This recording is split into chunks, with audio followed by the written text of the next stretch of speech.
السلام عليكم خوتي. الموضوع والقصه ديال اليوم هو اقوى براكاج وقع في المانيا. Everybody down!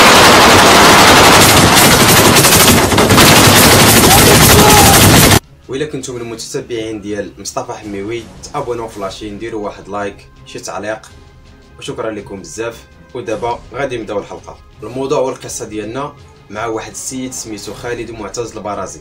مشى لألمانيا هو وخوتو باش يخدم في المانيا ويديروا مستقبل زوين كيف ما كيتمنى اي واحد. مشاو من سوريا لبرلين استقروا فيها باش يلقاو مستقبل افضل وحياه افضل بحال كاع الناس اللي كاينه تما. لقاوه ولكن غير الناس اللي ديال ديك البلاد هما ما ساعدتهمش الظروف باش يكونوا بحالهم. هما كانوا كبار شويه في لاج، يعني الخدمه ما كنلقاوهاش، صعيب باش يلقاو خدمه، بقاو كيتلاوحوا من جهه لجهه من قنت لقنت وكيبقاو يديروا واحد المجهود كبير بزاف باش يلاه بحرا كيتكافاو مع راسهم ومع المصاريف. خالد كان في اللاج ديالو 38 سنه، عيا بتماره وطلع له داكشي في راسو، بقى كيقلب على شي حل وكيقول مع راسو خاصني نلقى الحل ونحيد من هاد التماره هادي، خاصني نشوف الحل وشي طريقه باش نخرج من هاد التماره ونولي لاباس عليا حتى انا بحال الناس اللي لاباس عليهم. تما بقى كيفكر ولقى واحد الخطه اللي غتاخذ منه 18 شهر وهو كيخطط ليها وكيحضر ليها. وخالد معتز هو اللي كان مسؤول على خوتو، كان خاصو يشوف كيفاش يدير ويولي لاباس عليه في اسرع وقت. وهذيك العمليه من طبيعه الحال خاصو ناس اللي يعاونوه فيها، لحقاش عمليه كبيره ماديش يقدر يديرها غير بوحدو، فكر في خوتو هما الوالا اللي غادي يتعاونوا معاه. خالد هو وخوتو بداو كيخططوا وكيوجدوا في العمليه، ولكن بقاو خاصينهم الناس ما كملاتش الجروب ديالهم، وغادي يزيدوا جوج من صحابهم وتما غادي تكمل الفرقه لهاد العمليه هذه. العمليه اللي غادي يديروا هي واحد السطو مسلح على واحد البنكه كاينه في برلين. الخطه ديال خالد كانت هو يدير سطو على البنكه ويدخل لداخل هو وخوتو، ولكن يبقى كيتعطل بالعاني لداخل حتى يجيو البوليس. على ما جاو البوليس وطوقوا البنك وسدوا عليهم جميع المنافذ، وتما غيقبط الرهائن وغادي يحجزهم عنده وغايط للبوليس ويطلب منهم فلوس بزاف، يطلب منهم طوموبيل ويطلب منهم حتى هيليكوبتر يهرب فيها هو وخوتو، ويهربوا بهذاك الشيء اللي سرقوه بهذيك الفلوس لابعد بلاصه ممكنه. وكل شيء دربوا عليه في هذيك المده ديال 18 شهر. نهار 27 جوان سنه 1995 هذاك هو النهار اللي غيكون فيه السطو على البنكه. ركبوا في واحد الفارغون ومشاو ديريكتومون للبنكه مسلحين، هازين معاهم جميع السلاحات اللي غادي يحتاجوا، كانوا دايرين دي ماسك على وجههم. دخلوا للبنكه وتما كيقولوا لهذوك الناس اللي داخل كل شيء ينعس الارض وما يتحركش، اللي يتحرك غادي نقتلوه. مع 10 الصباح في هذاك النهار كانوا لداخل في البنكه ومسلحين وواقفين على الناس. من بين هذوك الرهائن اللي كانوا لداخل في البنكه كانت واحد السيده اللي هي خدامه في البنكه، كان عندها في البيرو ديالها واحد البوطون من تحت البيرو، الا كانت وقعت شي حاجه يعني بوطون ديال سيكوريتي كتكليكي عليه كيجيو البوليس. وهي بركات على داك البوطون وجلست الارض بحال الناس. موراها بشويه كيجيو البوليس، وهذا الشيء كامل كان عارفو خالد وكان شايفو، وهو بالعكس داكشي اللي بغى البوليس يجيو باش يبقى قابض الرهائن ويطلب منهم فلوس كثار، وداك كاع داكشي اللي بغا يطلبوا منهم. وسط البنكه كانوا 16 ديال الرهائن زائد خالد زائد جوج ديال خوتو وجوج ديال الناس اللي معاونينهم في هذه العمليه. من بعد 15 دقيقه جاو البوليس، ولكن جاو وبقاو على برا من طبيعه الحال، ما دخلوش، خافوا لا يدخلوا لداخل وينوض القرطاس موتوا الرهائن اللي شادين ليهم. هما بقاو على برا وحاولوا يامنوا الناس والحي اللي كاين تما، امنوا داكشي كامل. من بعد 20 دقيقه ولا 25 دقيقه تقريبا ولات شي 100 بوليسي ولا 150 بوليسي امنوا ديك البلاصه مزيان والحي اللي تما باش خالد ما يهربش هو وخوتو ما توقعش شي حاجه على برا. دونك خالد ما بقات له حتى شي طريقه باش يهرب، راه لداخل في لابونك يعني مطوق عليه الامن على برا، ما عنده فين يمشي. الطريقه الوحيده اللي خطط ليها خالد واللي بغاها تكون هي ملي يدخل للبنك يجيو البوليس ويجيبوا له الطوموبيل اللي بغا والفلوس اللي بغا والهليكوبتر اللي يهرب فيها هو وخوتو. دارت 11 ديال الصباح خالد هز واحد السيده من هذوك الرهائن اللي عنده، كان كتب واحد الورقه فيها كاع داكشي اللي بغا، صيفط هذيك السيده لعند البوليس تديرهم ديك الورقه باش يوجدوا له داكشي كامل.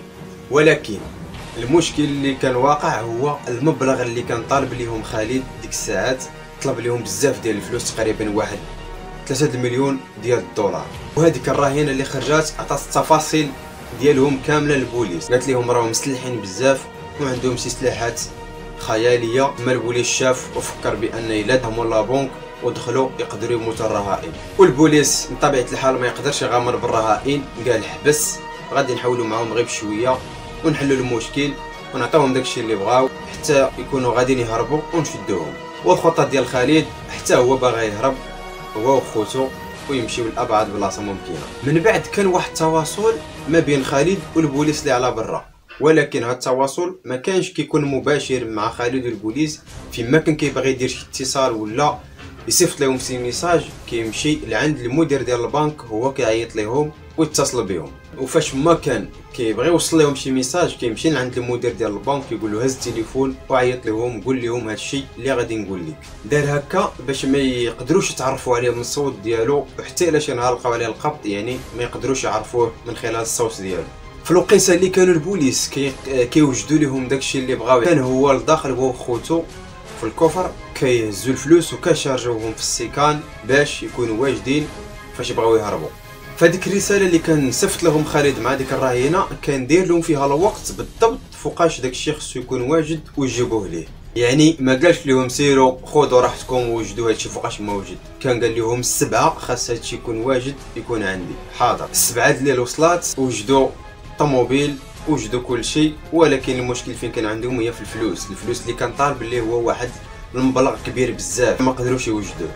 منين خالد شاف الفلوس ما وجدوش كاملين اللي طلب منهم، هز واحد الرهينه من هذوك الناس اللي كانوا تما، لبس لها واحد الماسك على راسها وزيدها لحدا السرجم وحط ليها السلاح باش هكا يخلع البوليس. والبوليس ملي شافوا هذاك المنظر قالوا هذا راه ما كيضحكش، يقدر يديرها ويقتل الرهائن، خاصنا نديروا ما امكن ونجمعوا هذاك القدر ديال الفلوس اللي كان باقي. جمعوا ديك الفلوس وصيفطوهم مع جوج ديال البوليس من برا باش يدخلوا للبنك لعند خالد. جوج ديال البوليس نحيدين حوايجهم هازين غير السيكان، يعني باين حتى حاجه ما عندهم، ما مسلحين ما والو، ودخلوا لعند خالد. من بعد عطاهم الفلوس وقع واحد السكات، ما بقات كتسمع حتى شي حاجه لداخل في البنكه، كلشي ساكت والبوليس هما على برا موجدين راسهم والسكات. من بعد هذيك 5 دقائق ناض القرطاس لداخل في البنكه، الضو طفى، القرطاس كيتسمع. البوليس قالوا مع راسهم راه نطلق سيله لداخل في الرهائن لحقاش ما عطيناش الفلوس كامله اللي كان باغي، دونك غادي يكون قتل كاع الرهائن اللي كاينين معاه. والمشكل في هادشي كامل ان الرهائن اللي داخل في البنك العائلات ديالهم كاملين كيتفرجوا فيهم في التلفازه لحقاش داكشي كان في المباشر. البوليس كيفكروا واش ندخلوا على خالد ولا لا، ما عرفوش شنو غيديروا. بقاو هكاك حتى الوحده ديال الصباح وهو يصوني التليفون، اتصال من عند خالد الحال عن طريق المدير كيف ما ديما فاش كيبغي يوصل شي ميساج كيصوني خالد وكيهضر معاهم المدير. قال لهم المدير ما تخافوش راه ما وقع حتى شي حاجه، ما وقع لا قتيله لا والو، راه تيراو غير في البولات باش تفضوا. ولكن واخا هكاك البوليس قالوا القرطاس هادو يعني راهم خطيرين بزاف يقدروا يديروا شي حاجه، خاصنا نتحركوا. وبقاو كيفكروا في شي طريقه باش يدخلوا. البوليس بقاو برا كيفكروا اشنو يديروا، وحتى شي ميساج ولا حتى شي ابيل ما ولات جات من الداخل، يعني ما بقات حتى شي حاجه كتسمع من عنده. 17 ساعه ملي دخل خالد وخوتو وصحابو لابونك ومازال ما كاينش شي رياكسيون وحده اخرى. البوليس جالسين تقريبا شي 3 ديال الصباح ولا 3 وشي حاجه، جا واحد الاتصال من عند المدير كيهضر بواحد الطريقه اللي هي غريبه ماشي بحال في الاول. وقال البوليس هذه ساعتين ما سمعتهمش، ما سمعتش الحركه ديالهم، الا كنتو بغيتو تعتقونا هذه هي الفرصه فاش تدخلوا. البوليس بقاو كيتسائلوا كيقولوا واش راهم كيرتاحوا، واش راهم نعسوا، شنو كيديروا. صافي حاولوا يقروا بالزربه، قالوا غادي ندخلوا بالزربه راه يكونوا كيرتاحوا ولقاو عليهم القبض. 3:30 ديال الصباح البوليس هجموا على لابونك ودخلوا، لقاو الرهائن باقيين حيين، ولكن ما تقوش فيهم، ما تقوا حتى شي واحد، يعني حتى فيريفاو كلشي وقلبوا لقاوهم فعلا كلهم غير رهائن عاد ارتاحوا. وملي تاكدوا ملي كلهم راهم غير رهائن خرجوهم لبرا، بعدا هما الاولى رجعوا بقاو كيقلبوا على خالد وخوتو وصحابو، بقاو تيقلبوا لداخل في لابونك في جميع البلايص حتى وصلوا للكفر، تما كيستعدوا يعني المواجهه ديالهم. دونك راه غادي يكونوا لداخل، لان هذيك هي البلاصه الوحيده اللي بقات، قلبوا كلشي وما لقاوش، اذا غادي يكونوا لداخل في الكفر، تما غادي يكون خالد وخوتو وصحابو، دونك غادي نلقاو عليهم القبض. كيدخلوا للكفر ولكن ما فيه حتى شي واحد، خاوي، ما كان حتى شي حد، ما فيه فلوس، ما لقاوهمش، كلشي تسرق وما كاين حتى شي واحد فين طارو. ما يمكنش. البوليس بقاو كيقلبوا تقريبا ساعه غير تما ولكن ما لقاوهمش. من بعد ساعه ديال التقلاب البوليس كيكتشفوا بان كاين واحد النافق داخل في وسط لابونك. من تما هرب خالد وخوتو وصحابو. القصه اللي قلت لكم في الاول ماشي هي اللي كاينه دابا، غادي تمشيو معايا في القصه اللي فريمون كيفاش خطط ليها خالد. هاد القصه اللي قلت في الاول يعني البوليس كانوا غاديين فيها كيما مشيتوا فيها نتوما، ولكن دابا غادي نكملوا القصه وفي الاخر تفاجئوا بشنو غادي يوقع. هادشي كامل اللي دار خالد كان تمثيليه وغير كيدوخ البوليس باش يربح الوقت. خالد ما كانت خاصه لا طوموبيل لا هليكوبتر، هادشي كامل دارو غير باش يربح الوقت ويهرب هو وخوتو. خالد كان كيربح الوقت غير باش يجمع داكشي اللي كان في الكفر ويهرب هو وخوتو. والسؤال كيفاش خالد دار هاد العمليه كامله وقدر يهرب؟ من قبل هذيك العمليه التوجد ديالها ها شنو كان فيها. خالد كان كرا واحد الكراج بعيد على لابونك تقريبا بشي 200 و 300 متر. كانوا كيحفروا من تحت الكراج يعني في الارض وكيخرجوا للقوادس وكيمشيو في القوادس عاوتاني كيحفروا يخرجوا من القوادس ويزيدوا كيحفروا حتى وصلوا لابونك. بقاو كيديروا هاد العمليه واحد المده ولكن جاتهم صعيبه، ما قدروش يكملوا حفيره بوحدهم، مع العلم انهم هما ما يعرفوش لداكشي وماشي الدومين ديالهم، ماشي بنايه وما عندهمش خبره. كان خاصهم ضروري شي واحد اللي يعاونهم في داك الحفير ويكون كيفهم في داكشي ديال البناء والحفير. قلبوا حتى لواحد النهار كنلقاو واحد السوري كيعرف هو لهذا الشيء، قالوا ليه غادي تحفر لنا واحد النفق وغادي نخلصوك مزيان. صافي وافق وبدا تيعاونهم وكيوريهم كيفاش يديروا يحفروا. لمده ديال ديك 18 شهر بقاو غادي كيحفروا حتى قربوا وبقات لهم مترو لاصال فين كاين الكفر. تما سالات المهمه ديال هاد السوري هذا، خلصوه عطاوه فلوسو مشى. تقدروا تسولوني كيفاش داروا هذاك التراب اللي كانوا كيحفروا فين مشى؟ هذاك التراب كانوا كيخرجوه بهذاك الفارغو اللي هجموا به على لابونك في المره الاولى، كانوا به كيهزوه وكيخرجوه بعيد على المدينه وكيرميوه. ملي وقع هذاك البراكاج والبوليس جاو وطوقوا البلاصه.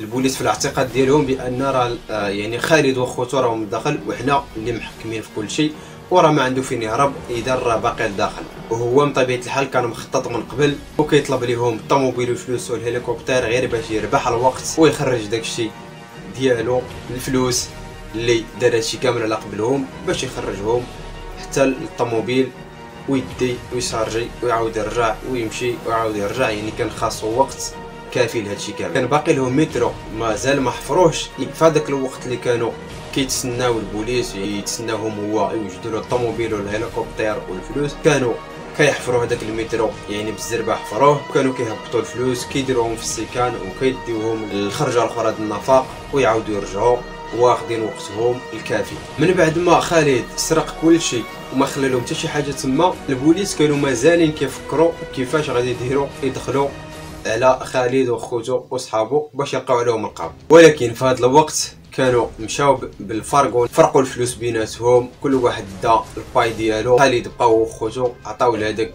الناس اللي معاهم اللي عاونوهم العمليه عطاوهم حقهم. خالد وصل للدار ديالو وجالس كيتفرج في هذاك السطو في المباشر من الدار ديالو وكيشوف البوليس كيفاش غادي يفكروا، وكيشوف حتى اللحظه فاش بغاو يدخلوا عليهم وهو راه جالس في دارو مرتاح مع راسو. وفي هذيك اللحظه خالد كيحس براسو بخير، العاقه موجوده ما خاصو حتى شي خير، وكيشوف راسو باش يسرق بنك على قدو يدير هذا البراكاج كامل بلا خطا بلا حتى شي حاجه، بلا ما يقتل حتى شي حد ما يتجرح حتى شي واحد. كيشوف راسو بانه دار واحد البراكاج اللي هو ما كاينش بحالو. ولكن بغيتكم تقولوا لي فين خالد غادي يدير الخطا؟